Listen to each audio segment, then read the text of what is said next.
Hello everyone. I hope you all are well and safe at home. I, Damandeep Bhatia, your English teacher. Today we'll study a lesson in English for student of class ninth. This chapter has been taken from Beehive book and the name of the chapter is The Bond of Love, written by Kenneth Anderson. Firstly, I'll give you a brief introduction about this chapter. The Bond of Love is a story of love and affection between a human being and an animal. Narrator wants to highlight on this that animals also have emotions, and if you are close to them, if you take care of them, even they respond to you with emotional feelings. So before starting the chapter, I would like to ask some question to you. Do you like wild animals? What is the most important thing of any relation, wealth or love? Obvious love. In which aspects animals are better than human beings? There are many aspects that animals are better than human beings. They are faithful, honest. Can there be love and friendship between human beings and wild animal? So same today we are going to read in this chapter friendship between human beings and wild animals. So now I'm going to start with the chapter. I will begin with Bruno, my wife's pet sloth bear. I got him for her by accident. I is narrator. Bruno is sloth bear. Narrator got the sloth bear by accident or by chance. After that, he presented the sloth bear to his wife. 2 years ago, we were passing through the sugar cane fields near Mysore. People were driving away the wild pigs from the fields by shooting at them. Some were shot and some escaped. We thought that everything was over when suddenly a black sloth bear came out panting in the hot sun. Panting means with the high breath. Now I will not shoot a sloth bear, want only, but unfortunately for the poor beast, beast means an animal, one of my companions did not feel that way about it and promptly means suddenly shot the bear on the spot. 2 years ago, narrator and his friend passing through the sugar cane field near Mysore. They saw people were shooting at the wild pigs that they could away from their field. After some time, the narrator and his friend thought that everything has done. But suddenly a black sloth bear came out from the sugar cane field with the high breath in the hot sun. The narrator did not shoot a sloth bear, but unfortunately, suddenly his one of companion shot the black bear on the spot. As we watched the fallen animals, we were surprised to see that the black fur on its back moved and left the prostrate body, means dead body. Then we saw it was a baby bear that had been riding on its mother's back. When the sudden shot had killed her, the little creature ran around its prostrate parent, making a pitiful noise. They came, narrator and his friend came near the fallen animal. They saw a baby bear riding on his mother's back. The little bear ran around the dead body of his mother. He was making a pitiful noise because his mother has killed, his mother shot by the narrator's companion. I ran up to it to attempt a capture. It scooted into a sugarcane field. Following it with my companions, I was at last able to grab it by the scruff of its neck, while it snapped and tried to scratch me with its long hooked claws. We put it in one of the gunny bags we had brought, and when I got back to Bangalore, I duly presented it to my wife. She was delighted, means very happy. She at once put a colored ribbon around its neck, and after discovering the cub was a boy, she christened it Bruno. Now, narrator wanted to catch that baby bear, but the baby bear suddenly entered into the sugarcane field. Narrator and his friend was finding the baby bear. At last, narrator was able to find the baby bear. To find the baby bear, but baby bear struggling to free itself, and it attacked on the narrator with its hooked claws, means nails onto the foot of an animal. When the narrator got the baby bear, narrator put it in one of the gunny bag, and narrator brought it with him to Bangalore and presented to his wife. After seeing the baby bear, the wife was very delighted. The wife was very happy, and she put a colored ribbon on her neck. After discovering the baby bear was a boy, she named it Bruno. Bruno soon took a drinking milk from a bottle. It was but a step further, and within a very few days he started eating and drinking. Everything else, and everything is the right word, for he ate porridge. It means a food made of oatmeal, made from any ingredients, vegetables, fruit, nuts, meat, curry, and rice, regardless of condiments. It means spices and chilies, bread, eggs, chocolates, sweets, pudding, ice cream, etc. As for drink, milk, tea, coffee, lime juice, aerated water, buttermilk, beer, alcoholic liquor, and in fact anything liquid, it all went down with relish. The author's wife, the narrator's wife, looked after the baby bear like her own child. Bruno soon took to drinking milk from a bottle. He started eating and drinking a lot of things. He ate porridge, vegetables, fruits, nuts, meat, rice, eggs, etc. He drank tea, milk, coffee, and even beer and liquor. Everything the Bruno was having, whatever he likes. The bear became very attached to our two Alastian dogs. Alastian is the breed of the dog. And to all the children of the tenants. Tenant means a person that rents and occupies land, living in our bungalow. He was left quite free in his younger days and spent his time in playing, running into the kitchen, and going to sleep in our bed. They had two Alastian dogs. Alastian, I told you, this is the breed of the dog. The baby bear became friendly with the dogs and all the children of the narrator's tenant. He enjoyed himself freely.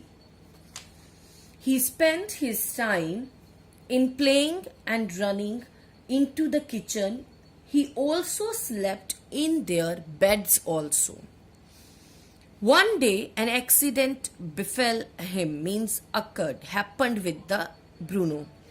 I put down poison, barium carbonate, to kill the rats and mice that had got into my library.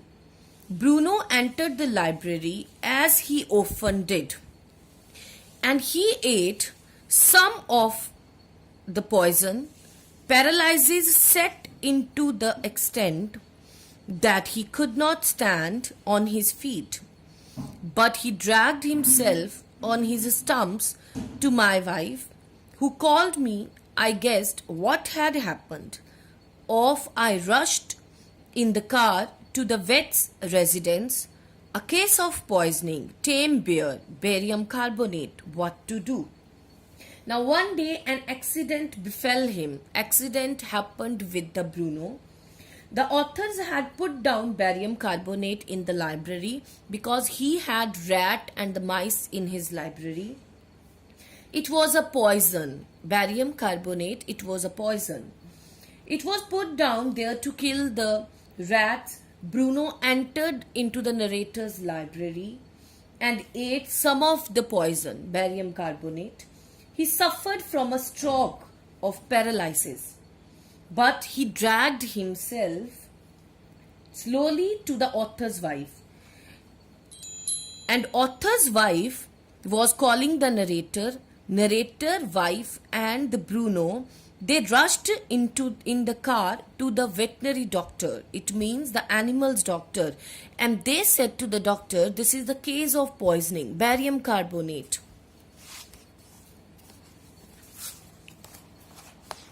Out came his medical book and a feverish reference to index began. What poison did you say? Sir, barium carbonate. Doctor was asking, which poison you are talking about? Barium carbonate. Oh yes, barium carbonate. Symptoms, paralysis, treatment, injection of just a minute, sir. I will bring my syringe and the medicine. When they said to doctor the barium carbonate the Bruno had, the doctor told symptoms of the barium carbonate to the narrator and his wife. Paralysis, and what is the treatment? Injection. Just a minute, sir. I will bring the syringe to give the injection to the Bruno. A dash back to the car. Bruno still floundering. Floundering means struggling to move. Bruno's condition was not well. About on his stumps, but clearly weakening rapidly. His condition decreasing. Some vomitings, heavy breathing, heavy flanks, and gaping mouth. All this happened with the Bruno after having the barium carbonate. Hold him, everybody. Doctor said to the narrator and his wife, hold him, everybody. In goes the hypodermic. Hypodermic means a long needle used to give an injection under the skin. Bruno squeals. 10 cc of the antidotes enters his system without a drop being wasted. Doctor gave the 10 cc antidotes to the Bruno. 10 minutes later, condition unchanged. Another 10 cc injected 10 minutes later. After 10 minutes, again 10 cc antidotes of the barium carbonates injected to the Bruno. Breathing less steroids. It means noisy breathing. Bruno can move his arms and legs. After the second injection, Bruno was able to move his arms and legs, but he cannot stand on his legs.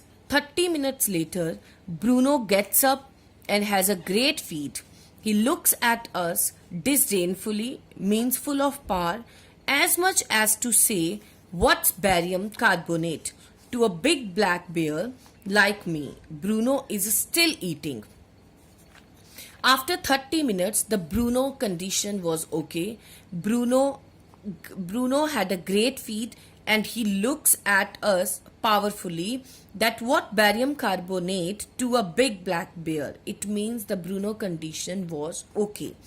Another time, he found nearly 1 gallon of old engine oil, which I had drained from the sumps of the Studebaker. Studebaker means an old American car, and was keeping as a weapon against the inroads of the termites.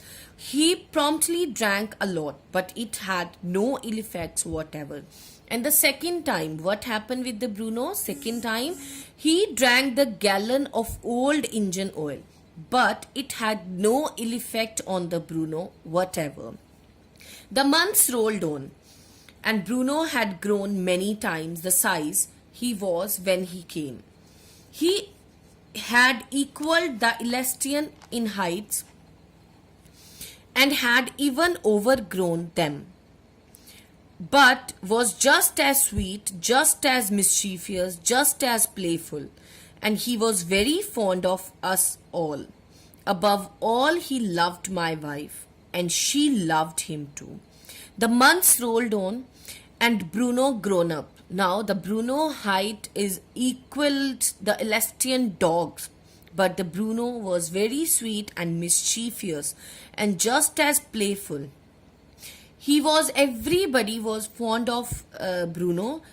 My wife loved Bruno. The narrator wives loved Bruno, and Bruno also loved her. She had changed his name from Bruno to Baba, a Hindustani word signifying small boy. Now the narrator's wife changed the Bruno name to Baba because this is a Hindustani name and signify a small boy. And he could do a few tricks too. At the command Baba wrestles or Baba box, he vigorously tackled anyone who came forward for a rough and a tumble. Give him a stick and say, Baba, hold gun. He pointed the stick at you. Ask him, Baba, where's baby? And he immediately produced and cradled. Now the Baba could do a few tricks on the command of the narrator's wife. He held a stick like a gun, and everything he was doing on the command of the narrator's wife. Affectionately, a stump of wood which he had carefully concealed in his straw bed, but because of the tenant's children, poor Bruno or Baba had to be kept chained most of the time. The Baba was a very playful, but most of the time he chained due to the narrator's tenant's children. The Baba most of the time to be kept in chained. Then my son and advised my wife and friends advised her to give Baba to the zoo at Mysore. Now narrator and his son gave advice to his wife that Baba should send to the zoo at Mysore. He was getting too big to keep at home because now the Baba was too big to keep at home. After some weeks of such advice, she at last consented. After some weeks and after some days, the narrator wife was agreed to send Baba to the zoo to Mysore. Hastily, carelessly, and before she could change her mind, a letter was written to the curator of the zoo. Curator of the zoo means the manager of the zoo. Did he want a tame bear for his collection? He replied yes. The zoo sent a cage from Mysore in a lorry, a distance of 87 miles, and Baba was packed off. When the narrator wife was agreed to send Baba to the zoo at Mysore, the letter written to the curator, the manager of the zoo, did you want to tame bear to his collection? And he replied yes. And after that, Baba sent to the Mysore in a lorry, and distance is 87 miles, and Baba was packed off. We all missed him greatly. Everybody missed the Baba, but in a sense we were relieved. My wife was inconsolable. Inconsolable means distressed. She wept and fretted. Fretted means bother. She was crying, she was missing Bruno, she was distressed, and she was bothering about the Bruno. For the first few days, she would not eat a thing because she was missing Bruno. Then she wrote a number of letters to the curator. How was Baba? Back came the replies. Well, but fretting. He refuses food too. After some time, the narrator wife written many letters to the curator. How was Baba? Because she wanted to know the condition of the Baba in the zoo. And he replies, Baba was okay, but he fretted and refuses to have anything. After that, friends visiting Mysore were begged to make a point of going to the zoo and seeing how Baba was getting along. They reported that he was well but looked very thin and sad. All the keepers at the zoo said he was fretting. For 3 months, I managed to restrain my wife from visiting Mysore. Then she said one day, I must see Baba. Either you take me by car or I will go myself by bus or train. So I took her by car.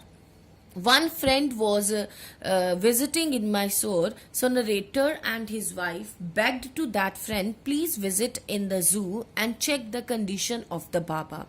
And the friend reported to them that Baba was okay, but he was looking very thin and sad. All the keepers at the zoo said he was fretting. Fretting means he was also bothering about the narrator wives. For 3 months, I managed to restrain my wife. Now the narrator wife wanted to see the Baba. It means she wanted to go there in the zoo at Mysore. But the narrator's 3 months narrator managed to restrain his wife from visiting Mysore. But suddenly one day she said, she wanted to see the Baba. Either the narrators took her by car or she will go by herself by bus or train. So the narrator and his wife went to Mysore by the narrator's car. Friends had conjectured, means believe, that the bear would not recognize her. I had thought so too. But while she was yet some yards from his cage, Baba saw her and recognized her. He howled with happiness. She ran up to him, petted him, through the bars, and he stood on his head in delight. Friends, everybody was believing that Baba was not recognized that narrator's wife. And the narrator was thinking. But when they reached in the zoo, the Baba saw the narrator's wife. The Baba was very happy. The Baba was jumping with the happiness. And the narrator's wife and Baba was very happy to see each other. For the next 3 hours, she would not leave the cage. She was sitting near the cage of Baba and she gave him tea, lemonade, cakes, ice cream and what not. Then closing time came and we had to leave. My wife cried bitterly. Baba cried bitterly. Now, for the next 3 hours, she was sitting near the cage of Baba and she had given everything to Baba, whatever the Baba liked to have. Now, the closing time came. Now, they had to leave the zoo. But the narrator wife was cried bitterly. Baba also cried bitterly. Even the Handant, curator and the keepers